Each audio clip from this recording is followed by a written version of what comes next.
नमस्कार, आप देख रहे हैं आरजे न्यूज। कानून व्यवस्था के मुद्दे पर छत्तीसगढ़ की सियासत गर्म है। विपक्ष की ओर इस मुद्दे पर जहां वार जारी है तो सत्ता पक्ष की ओर से पलटवार। इसी मुद्दे के बीच पूर्व मुख्यमंत्री भूपेश बघेल भिलाई के डीपीएस स्कूल में 5 जुलाई 2024 को एक अबोध बच्ची के साथ छेड़छाड़ की गंभीर घटना हुई। 5 जुलाई को बच्ची जब घर आई तो उसकी परेशानी को देखते हुए उसी दिन भिलाई के ही वरिष्ठ बाल चिकित्सक के यहाँ बच्ची को ले जाया गया, जहां पर उन्होंने साफ लिखा कि बच्ची के निजी अंग पर चोट है। बघेल ने आरोप लगाया कि साफ कहा कि राज्य में लगातार आपराधिक घटनाएं हो रही है, लेकिन सरकार इन घटनाओं को रोक पाने में विफल रही है। चोरी, लूट, हत्या जैसी घटनाएं तो आम हो गई है। सामूहिक दुष्कर्म की घटनाएं भी निरंतर घटित हो रही है। पूर्व मुख्यमंत्री भूपेश बघेल ने कहा कि इस घटना को दुर्ग पुलिस की ओर से पूरी तरह से दबाने की कोशिश की गई है।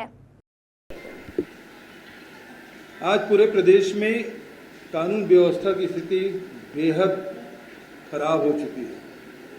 इस मामले में विधानसभा में भी हम लोगों ने 2 दिन तक के स्थगन लाया था। उसके बाद भी लगातार स्थिति में कोई सुधार नहीं हो रहा है। एक तरफ आदिवासियों को नक्सली बता के इनकाउंटर किया जा रहा है, तो दूसरे तरफ मंत्री के जेठ कि किस प्रकार से दादागिरी हो रही है पूरे सारे सोशल मीडिया में आप सब देख रहे हैं, मीडिया में भी वो बात आ रही है। तीसरी तरफ आप रायगढ़ में देख लिए कि एक आदिवासी महिला के साथ सामूहिक बलात्कार हो जाता है। हमारे प्रतिनिधि मंडल वहां जाते हैं, उनसे मिलने तक नहीं दिया जाता। तो वहीं जो रेत माफिया है, शराब माफिया है, अब तो राजनांदगांव में अवैध शराब के बंटवारे को लेकर भारतीय जनता पार्टी के नेताओं के बीच में झगड़ा चल रहा है। तो वहीं रायपुर से नजदीक ग्राम दोंदे में शराब माफिया के द्वारा भारतीय जनता पार्टी के नेता को पीटा गया। वो न्याय की गुहार लगाने के लिए अनेक जगह गए और नहीं कहीं उसे उम्मीद आश्वासन नहीं मिला। उन्होंने आत्म कर ली। संतोष पटेल नाम का व्यक्ति आज उसका दसगात्र है, आज या कल है। उसी प्रकार से आप देखेंगे हमारे दुर्ग जिले में किस प्रकार से मुझे जेट सुरक्षा प्राप्त है और भारतीय जनता पार्टी से संबंधित बजरंग दल के गुंडे बिना कोई सूचना के, बिना कोई कारण के मुझे रास्ता रोक लेते हैं। मतलब उनकी दुस्साहस इतनी बढ़ गई, हम किसी भी रोक सकते हैं, उस पर कार्रवाई नहीं हो सकती, क्योंकि एसपी और थानेदार भी उन गुंडों से डरते हैं, इसलिए उन पर कोई कार्रवाई नहीं होती। कानून व्यवस्था की स्थिति के बारे में थोड़ी सी जानकारी मैंने आपको दी। राजधानी में है, कितने चाकूबाजी हो रही है, गोली चल रही है, इसके बारे में आप सबको पता है। आज जो प्रेस कॉन्फ्रेंस का मुख्य विषय, आज से लगभग 2 महीना पहले डीपीएस भिलाई, डीपीएस कहने से थोड़ा सा कंफ्यूजन हो जाता है कि ये दिल्ली पब्लिक स्कूल है।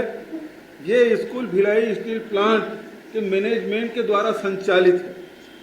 पूरा इसका मैनेजमेंट भिलाई स्टील प्लांट की देख रेख में होता है। इसके जो चेयरमैन हैं वो भिलाई के एग्जीक्यूटिव डायरेक्टर ईडी वो उसके हैं, और भिलाई के जो प्रमुख आला अफसर उसके सदस्य हैं। सीबीएसई कोर्स है, और सीबीएसई कोर्स जहां संचालित है तो वहां ऐसे किसी व्यक्ति को प्रिंसिपल नहीं बनाया जा सकता या उसे एक्सटेंशन नहीं दिया जा सकता उम्र होने के बाद, यदि वो नेशनल अवार्डी ना हो। लेकिन वहाँ जो प्रिंसिपल है उसको एक्सटेंशन दिया गया है भिलाई मैनेजमेंट के द्वारा, बिना कोई राहता के दिया गया है, एक्सटेंशन मिला हुआ है।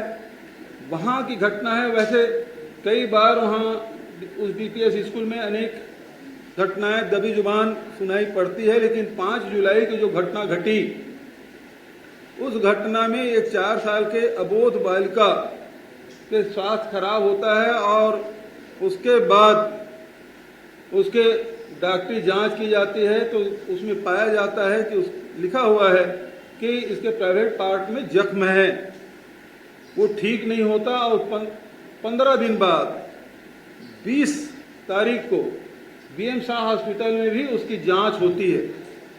ये बात धीरे धीरे पालकों के बीच में पहुंचती है तो 2 तारीख को 2 अगस्त को पूरे पालक वहां जाते हैं। बच्चों को स्कूल नहीं भेजते।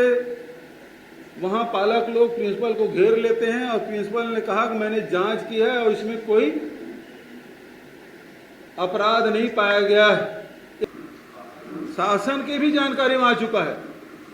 महिला बाल विकास विभाग के जो मंत्री हैं उसे भारतीय जनता युवा मोर्चा के पदाधिकारी ज्ञापन देते हैं, उसकी कॉपी भी हमारे पास है कि उसको दिखाया जाता है, दिया जा रहा है। मतलब सरकार के भी जानकारी में, जब मंत्री की जानकारी में आ गया तो इसका मतलब ये है कि सरकार के भी जानकारी में है।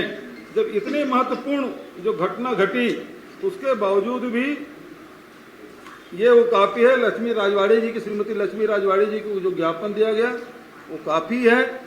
और जो उसके बाद उसमें जो सोशल मीडिया में है, जो एसपी के द्वारा जितने भी चैट किया गया जो पालकों के साथ, वो कॉपी भी है, सुशील आनंद जी शुक्ला के पास है। और दूसरी बात यह है कि इसे 2 डॉक्टरों ने जांच की और दोनों फाइंडिंग एक है। तो सवाल इस बात का है, ये कॉपी अपने पास है, दोनों कॉपी, लेकिन जब इतनी बात हो गई है तो डॉक्टरों के पैनल बना के इसकी जांच क्यों नहीं कराई गई? मेडिकल बोर्ड से जांच क्यों नहीं कराया गया? और एसपी खुद ही सर्टिफिकेट दे दिया।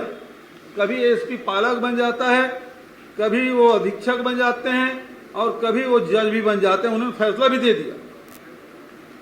और चूंकि शासन के नॉलेज में भी आ चुका है, ये 8 अगस्त की चिट्ठी महिला विकास मंत्री को दिया गया, उसके बाद भी सरकार कोई कार्रवाई नहीं की। आईजी के पास भी कॉपी दिया गया है, ये भी भारतीय जनता पार्टी के लोगों ने दिया है।